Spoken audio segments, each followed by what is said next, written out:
سے پہلے تو میں جو تمام ہمارے معزز اراکین ہیں جو مختلف وزارتوں پر فائز ہوئے، میں سب کو مبارکباد پیش کرتا ہوں۔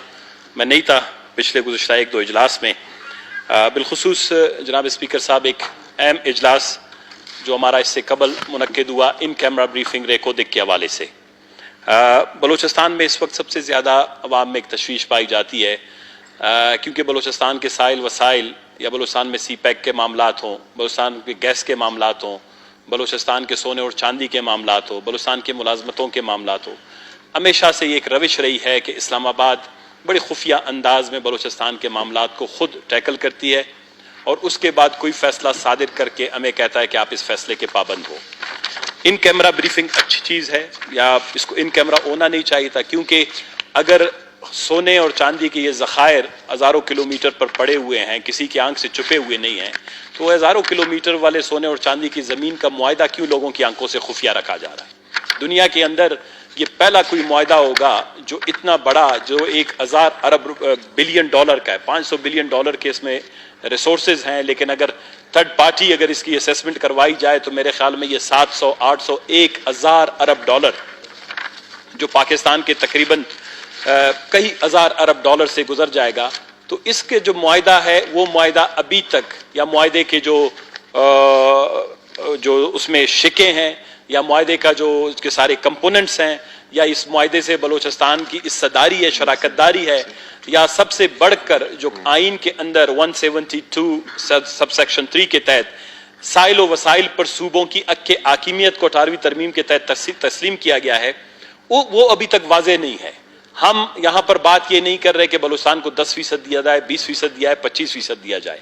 بلوچستان حق کے ملکیت کی بات کرتا ہے، اور حق کے ملکیت کا تصور 50% سے زیادہ پہ ہوتا ہے۔ اگر آپ 50% سے 1% کم کے بھی مالک ہیں، آپ حق کے ملکیت کا تصور قائم نہیں رہتا۔ اس کا مطلب یہ ہے کہ اگر 50% ٹی سی سی کے پاس ہوں گے، 25% اسلام آباد کے پاس ہوں گے، بلوچستان کو 25 یا 30% ملیں گے، تو ہماری حق کے ملکیت کا تصور جو ہے۔ بلوچ صاحب، اس پر میرے خیال سے تفصیلی نشست ہوئی، آپ کے پارٹی کے ممبرز آئے ہوئے تھے۔ میں آ رہا ہوں اسپیکر صاحب، میں اسی لیے آ رہا ہوں، عوام کو نہیں تھا پتا، یہ ملکیت، یہ دولت بلوچستان کے عوام کی ہے، حکومت بلوچستان کی نہیں ہے۔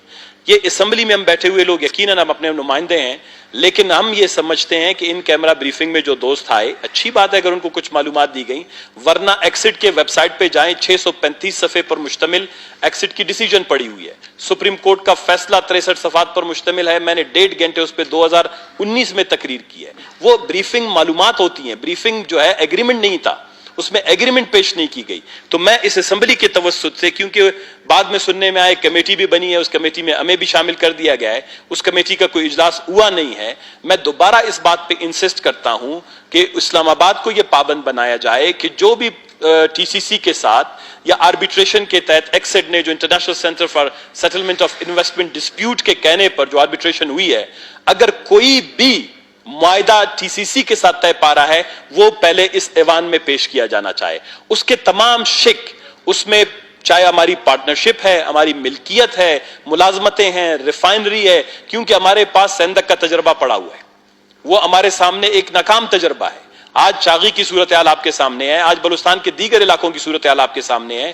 43 کے قریب میٹالک نان میٹالک منرل والا یہ صوبہ، آج یہاں کے لوگ ارب پتی ہوتے، آج ان کو دنیا کے سارے وسائل نصیب ہوتے۔ تو لہذا میں یہ سمجھتا ہوں، میں اپنے دوستوں کو جو ٹریجری بینچز پہ بیٹھے ہیں، بالخصوص ظہور صاحب ہیں، ضیاء صاحب ہیں، اسد صاحب بیٹھے ہیں، مکسی صاحب بیٹھے ہیں، باقی دوست بیٹھے ہوئے ہیں، کہ یہ بات اسلام آباد کو ہم نے گوش گزار کرنی ہے، یا جو کمیٹی بنی ہے آپ نے نوٹیفائی کیا ہے، اس کمیٹی کا اجلاس طلب کیا جائے۔ ظہور صاحب، اگر جو کمیٹی یہاں پر جان جمالی صاحب نے، میں نے سنا تھا، میں یہاں پہ نہیں تھا، اگر وہ کمیٹی بنی ہے، وہ کمیٹی کا نوٹیفائی کیا جائے، اس کا ایک اجلاس طلب کر کے اسلام آباد میں یہ بات آگے بڑھائی جائے کہ کوئی ایگریمنٹ اس ان بریفنگ کے بعد نہیں، ایک بالکل آن کیمرہ سیشن ہو، پورے بلوچستان کے عوام کو اس معاہدے کا ترجمہ بلوچی میں، براوی میں، پشتو میں، سندھی میں، ہزارگی میں، عربی میں، ساری زبانوں میں کریں اور اس کو اخبارات میں مشتر کریں۔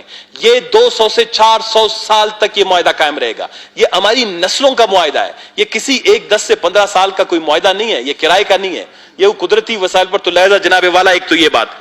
دوسری بات یہ ہے کہ اس وقت بلوچستان میں جو صورتحال ہے، یہ نہیں ہے کہ ایک ٹرانزیشن ہوا بلوچستان میں۔ ہم سب کی خواہش ہے کہ ایک اچھی، ویلکم سی ایم صاحب،